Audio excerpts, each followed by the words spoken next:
Olá, pessoal! Bem-vindos ao CBM Cast. Eu sou Carol Monteiro, de Planejamento e Controle de Resultados do Corporativo, e estou muito feliz de estar aqui hoje falando para você sobre esse assunto tão importante, né? Essa conversa sobre cuidado e finanças. Quando a gente fala do programa CBM Cuida, a gente não fala só sobre saúde do colaborador, sobre a questão de segurança nas obras, né? A gente tem que falar também sobre essa questão física, emocional, né? O bem-estar das pessoas.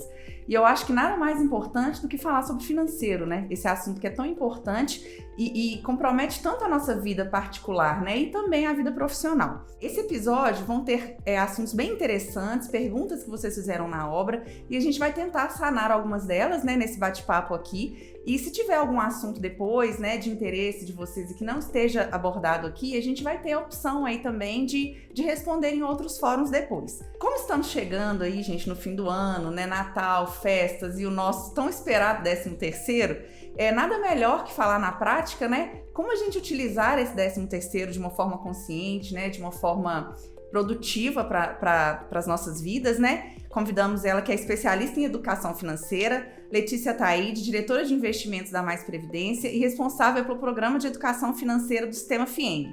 Seja muito bem-vinda, Letícia, ao nosso CBM Cast. Obrigada, Carol. Primeira questão que foi muito abordada, né, em relação ao 13º na conta. Como eu falei, fim de ano chegando, acho que nem só 13º, né, gente? O próprio salário. Muitas vezes o salário cai e você fala, gente, o dinheiro sumiu. Onde que foi parar meu dinheiro? Eu, por exemplo, meu cartão de crédito é débito em conta, 2 dias depois eu já não vejo a cor do dinheiro. Então eu acho que o 13º é um momento legal pra gente falar, né, de dinheiro, de finanças, porque é interessante e é uma pergunta que foi muito, muito abordada aqui, né, na nossa caixinha. Quando cai o 13º, o que faz mais sentido? Quitar dívida, guardar para presente, né? Como fazer esse planejamento, puxando aqui para o meu lado, né? Como é que a gente planeja o 13º? A gente tem uma ordem de prioridade, depende de cada pessoa. O que você nos orienta em relação a isso? Acho que é importantíssimo as pessoas refletirem em relação a dinheiro. Dinheiro é um tabu na vida da gente, né? A gente tem que falar mais sobre isso e parabenizar a CBM por ter essa preocupação de cuidar das pessoas, né? E além de salário, de benefícios, educar. Muito bacana isso. Com relação ao 13º, não existe só uma resposta aí nesse caso. Vai depender da situação de cada pessoa, né? Então, assim, para quem está endividado, para quem tem dívidas, o ideal é você usar o 13º para quitar essas dívidas. Escolha as dívidas mais caras primeiro, né? As que têm os maiores juros. E aí eu acho que é essa a ordem de prioridade. Para quem não está endividado, para quem não tem dívidas, vou gastar meu 13º como se não houvesse amanhã. Não, né, pessoal? Senão você vai começar 2026 já endividado. Porque a gente sabe que em janeiro a gente tem diversas despesas extras aí, escola, matrícula, material escolar, IPVA, IPTU. Então, o ideal é você guardar uma parte do seu 13º, né? E também se permitir gastar, né? Se planejar aí com os presentes de final de ano, não ir para o shopping sem ter uma noção de quanto que vai gastar de dinheiro. Estipule aí, eu vou gastar X reais com as pessoas queridas, faz parte também, né, você gastar. Mas essa ordem de prioridade é importante. Para quem está endividado, priorize pagar as dívidas. Para quem não está, se planeje para o próximo ano e gaste aí com uma certa moderação, né? Se planeje até para gastar, isso é muito importante. Puxando para o nosso dia a dia, a gente recebeu algumas perguntas até bem sinceras das pessoas, né? Por exemplo, o Heitor falou assim, gente, eu gasto muito dinheiro sem necessidade, né? A Fernanda falou, gente, eu tenho um salário bom, né? Eu ganho bem e mesmo assim não sobra R$1. Quais hábitos, né, comportamentos que a gente tem no nosso dia a dia que fazem o dinheiro literalmente sumir antes do mês acabar? Isso tem a ver com a nossa relação dinheiro e as nossas emoções. Isso explica muita coisa, a nossa relação de consumo e o que a gente está sentindo. As pessoas, não sei se você concorda comigo, mas as pessoas compram se elas estão felizes. Elas compram se elas estão tristes, né? Elas compram para comemorar algo. As pessoas acham que lazer é só gastando dinheiro. E não, né? Então, quando você compra sem necessidade, é porque você está buscando no dinheiro um conforto emocional. né? Então, isso é ruim. A gente tem que começar a se entender, olhar para dentro, né? Tentar controlar esses impulsos. Pô, eu não preciso daquilo ali, por que eu vou comprar? Eu imagino que muita gente, até na sua própria fala eu me reconheci, mas eu acredito que muita gente se reconhece. Eu sou compulsiva, eu gasto sem necessidade. Então a carteira vai viver vazia mesmo, né? Se a gente for por essas armadilhas aí, né? Como guardar dinheiro todo mês, né? Tentar fazer uma economia, um planejamento aí mensal, né? Como fazer? Então, algumas perguntas aqui, né? Qual o percentual ideal do salário a gente deve guardar? Quanto do meu salário eu devo investir, né, mensalmente? Dá para guardar dinheiro, né? Mesmo eu tendo muita conta para pagar, que é o que acontece com a maioria de nós, né? Sim, olha, com relação a quanto que eu gasto e quanto que eu poupo, existe uma regra de bolsa aí muito interessante que é a 80-20, né? Você separar essa pizza aí da sua renda em 80% com gastos, né? E com 20% você vai tentar economizar, vai tentar fazer esse dinheiro sobrar no final do mês. Todos nós temos várias contas para pagar, né? E aí é importante você classificar essas contas na parcela dos 80% no que é gasto fixo, que não tem como você mudar, tipo mensalidade, de colégio, aluguel, exatamente. Luz, água, né? E o que são despesas variáveis? Que são gastos com alimentação, gastos com lazer. E aí, na hora que você consegue enxergar direitinho cada uma dessas contas, é aonde você vai ver aonde você vai poder economizar para poder sobrar nos 20%. É uma regra básica, os 80-20. Mas se a pessoa puder economizar mais, quanto mais ela puder economizar, melhor. Né? Então, essa é uma boa estratégia. Até o pessoal fala assim, eu ponho dinheiro na poupança. Poupança é um bom investimento? Vale a pena a gente ter poupança? Na verdade, poupança não é investimento. E aí eu vou dar alguns exemplos aqui para vocês. A ordem do planejamento financeiro é ganhar, poupar. E isso não quer dizer deixar o dinheiro na poupança. É conseguir fazer essa mágica aí de organizar as suas finanças para sobrar. E no final você investir. Por que eu digo que poupança não é investimento? As pessoas têm preguiça de pensar, conseguiu fazer a coisa mais importante, que é poupar. E aí deixa o dinheiro na poupança. Poxa, poupança esse ano, 2025, ela está rendendo 6,8% ao ano. A gente está com uma taxa de juros de 15% ao ano. E aí você tem que descontar ainda desses 6,8% a inflação, que está em 5% no acumulado de 12 meses.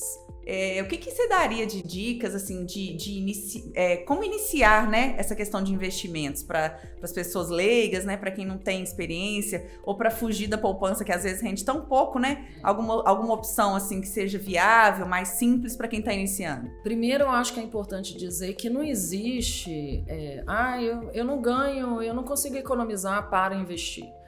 Poxa, hoje a gente tem aí o investimento mais seguro que a gente tem no país hoje são os títulos públicos, né, do governo federal. Você entra no site do Tesouro Direto e aí a partir de R$30 você já pode começar a investir. O Educa Mais, que é para aquelas pessoas que querem começar. Você teve um filho, quero começar a economizar para poder pagar uma escola particular, uma faculdade no futuro. Você tem o Educa Mais.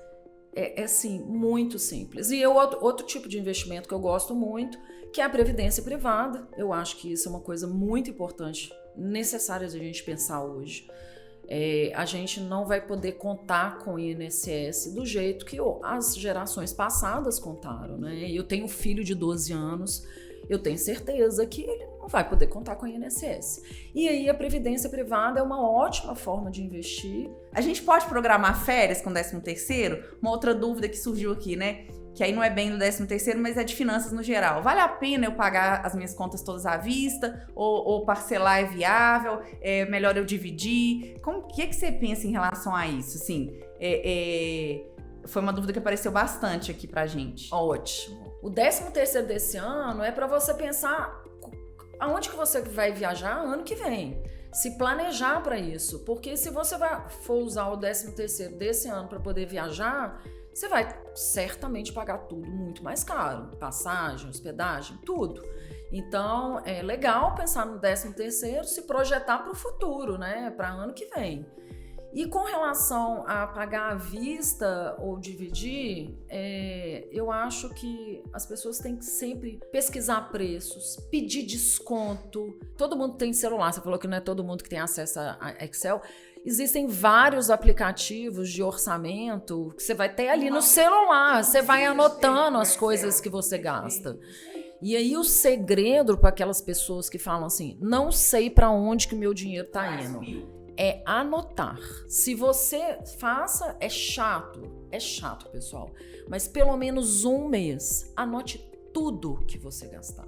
E como todo mundo anda com o celular o tempo inteiro, use um aplicativo gratuito, existem vários, para anotar tudo que você gastou. E aí, no final de um mês, você vai colocar lá, ó, você vai classificar o que foi a alimentação, o que foi o barzinho, e aí você vai conseguir enxergar para onde que o seu dinheiro foi. E aí, a partir disso, você começa a se planejar, começa a se educar, começa a enxergar, não, isso aqui, esse gasto aqui eu posso reduzir. A dica é essa. Não precisa de planilha Excel, mas se for no papel de pão também tá valendo, tá? É isso aí, porque aqui também teve uma pergunta, né? Quais são os piores hábitos que a gente tem, né? Piores hábitos financeiros que você vê, então? Seria essa impulsividade mesmo que você tá dizendo, né? Mas aí a gente pode elencar vários, assim, né? Não fazer pesquisa, não pesquisar preço. Precisa de comprar alguma coisa, vai lá e compra, sem fazer uma pesquisa. Ou mesmo no caso dos empréstimos, pesquisar as taxas, né, que os bancos oferecem. Tem essa pergunta aqui também. Ignorar o pagamento do cartão de crédito, fazer pagamento de fatura mínima. Rotativo. Esse é um dos piores hábitos financeiros, porque juros de cartão de crédito, pessoal, são um dos mais altos que existe. E eles fazem, parece que é uma pegadinha, né? Já vem na sua fatura assim, pagamento mínimo, um valor convidativo que você fala assim, só esse mês eu vou pagar esse mínimo. Aí quando você vê... O banco, ele ganha dinheiro com você pagando juros altos, caríssimos. As pessoas não se projetam para o futuro, elas não fazem planos. Ela vive ali o hoje e quer gastar tudo, isso é péssimo também, né? Então saia do presente e pense como que você quer estar no futuro, né? Para onde que você quer estar indo viajar, né, com o 13º desse ano. E aí você não vai entrar nessa de gastar. Mas é uma ansiedade, né? Eu quero pra ontem, né? Eu quero, igual você falou, né? Essa questão das divisões, né?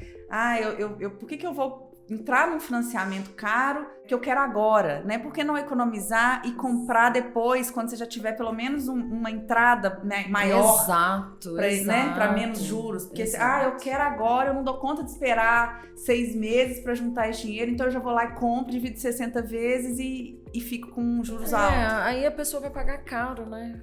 A gente tem que usar os juros para poder estar ao nosso favor. E aí, quando você consegue ganhar, economizar e investir, os juros vai ser uma força incrível, né? Albert Einstein, uma das pessoas mais inteligentes do mundo, já dizia que os juros são uma das maiores forças do universo. Então, assim, a gente tem que usar os juros ao nosso favor, né? E toda vez que você busca uma dívida, você está usando os juros contra você, né? Então, eu acho que pensar no futuro, se planejar, juntar dinheiro para poder pagar à vista é sempre melhor do que se endividar.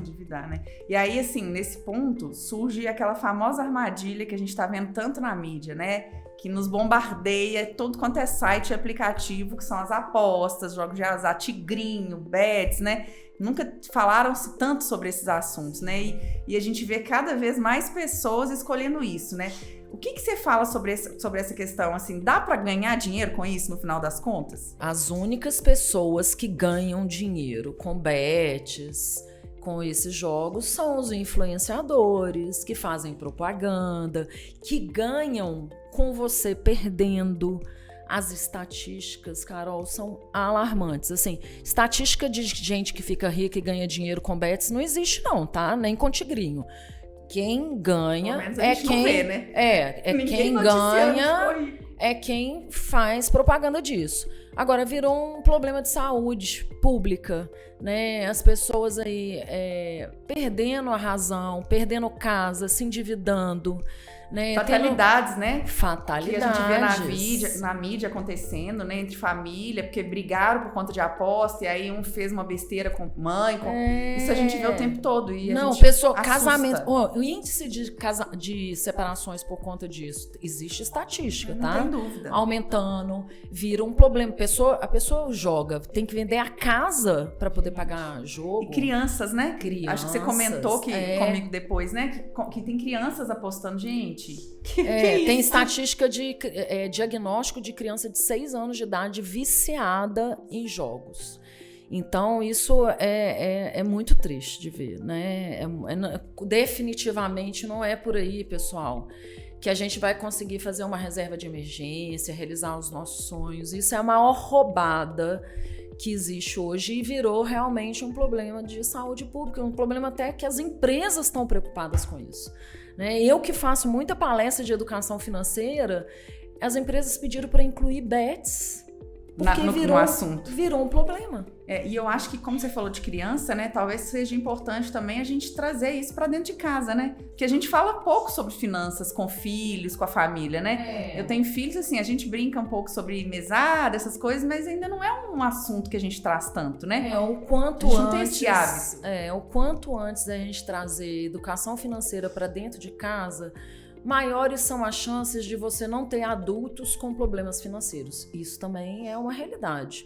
Então, assim, conversar, falar sobre dinheiro, explicar como que ganha, né? Mostrar as contas de casa. Uma vez meu filho teve uma atividade de planejamento financeiro, colocar o orçamento, né? Na hora que ele viu as contas, ele ficou horrorizado, não tem noção. Você falou de mesada, a mesada é uma excelente estratégia de planejamento e de educação financeira. Porque ao invés de tudo que um filho pede, mãe me dá isso, mãe me dá aquilo, você vai dar uma mesada e você vai explicar, olha, você vai ter que se planejar, você vai juntar dinheiro, sabe? As pessoas já começam, a criança desde cedo. Nós somos exemplos, né? Pais endividados que vivem reclamando, que estão com a corda no pescoço. A criança cresce achando que aquilo ali é normal. E o endividamento nunca teve tão alto, né? A gente liga a rádio, né? Às vezes eu venho no carro ouvindo alguns artigos que eu preciso. Quando entra alguma notícia, é só falando de endividamento, como que as coisas estão descontroladas mesmo, né? Então é uma coisa que... Cheio de solução mirabolante, tipo né? né? Tipo diversas coisas, né? Gente oferecendo dinheiro aí, pirâmide financeira, acabando com a reserva das pessoas, dinheiro de uma vida inteira. Armadilhas, fujam disso. Qualquer coisa que te oferecer em relação ao dinheiro que traga muita facilidade, vai ser fácil. Desconfie. Assim, é isso aí. Roubada. E aí, em relação a isso também, tem uma última pergunta aqui que a gente colocou em relação a um empréstimo consignado, né? Que também foi uma opção que apareceu, assim, mais recente com aquele aplicativo, né? Então, muitas pessoas vêm recorrendo a esse empréstimo, que é simples de você fazer a adesão, né? E tá aumentando tanto, né, o volume. O que você diz em relação a isso?